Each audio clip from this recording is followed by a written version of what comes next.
ಪ್ರೇಕ್ಷಕರಿಗೆ ನಮಸ್ಕಾರ. ಇವತ್ತು ನಾವು ಪುಷ್ಪ 2 ಫಿಲಮು ನೋಡ್ಕೊಂಡು ಬಂದ್ವಿ. ಫಿಲಮು ಒಂದು ರೇಂಜಿಗೆ ಇದೆ. ಬೆಳಗಿನ ಶೋ ನೋಡ್ಕೊಂಬಂದ್ವಿ. ಬೆಳಿಗ್ಗೆ 4 ಗಂಟೆ ಶೋ ಇತ್ತು, ನೋಡ್ಕೊಂಬಂದೆ. ಒಂದು ರೇಂಜಿಗೆ ಒಂದು ಪುಷ್ಪ 1ನಲ್ಲಿ ಸೀಕ್ವೆನ್ಸ್ ಏನಿದೆಯಲ್ಲ, ಸೀಕ್ವೆಲ್ಲು ಅದೇ ಇದೆ. ಒನ್ ಟೈಮ್ ವಾಚಬಲ್ ಅಂತ ಹೇಳ್ಬೋದು. ಯಾಕಪ್ಪ ಅಂತಂದರೆ ಇದರಲ್ಲಿ ಸಾಕಷ್ಟು ಸೀನ್ಗಳು ತುಂಬ ಹೀರೋ ಅಲ್ಲು ಅರ್ಜುನ್ ಅವರು ಎಂಟ್ರಿ ಆಗಲಿ ಅದ್ಭುತವಾಗಿ ಮೂಡಿ ಬಂದಿದೆ.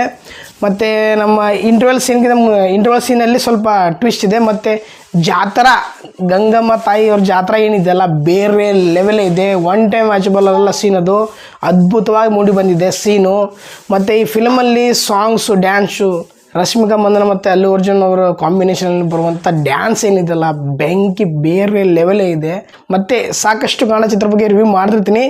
ಎಲ್ಲ ಪ್ರತಿಯೊಂದು ಕನ್ನಡ ಬಗ್ಗೆ ಸ್ವಲ್ಪ ಅಭಿಮಾನ ಭಾಳ ಇದೆ ನನಗೆ, ಪ್ರತಿಯೊಂದು ಕನ್ನಡ ಚಲನಚಿತ್ರ ಬಗ್ಗೆ. ಅದಕ್ಕೋಸ್ಕರ ಪ್ರತಿಯೊಂದು ಕನ್ನಡ ಮೂವಿಗಳ ರಿವ್ಯೂ ಮಾಡ್ತಿರ್ತೀನಿ, ದಯವಿಟ್ಟು ನೋಡಿ ಅಂತ ಹೇಳ್ತೀನಿ. ಮತ್ತು ಚಲನಚಿತ್ರವನ್ನು ನಮ್ಮ ಕನ್ನಡ ಇಂಡಸ್ಟ್ರಿ ಚಲನಚಿತ್ರವನ್ನು ಚಿತ್ರಮಂದಿರಕ್ಕೆ ಹೋಗಿ ನೋಡಿ ಅಂತ ಹೇಳ್ತೀನಿ.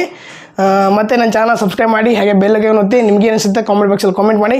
ಜೈ ಹಿಂದ್, ಜೈ ಕರ್ನಾಟಕ ಮಾತೆ, ನಮಸ್ಕಾರ.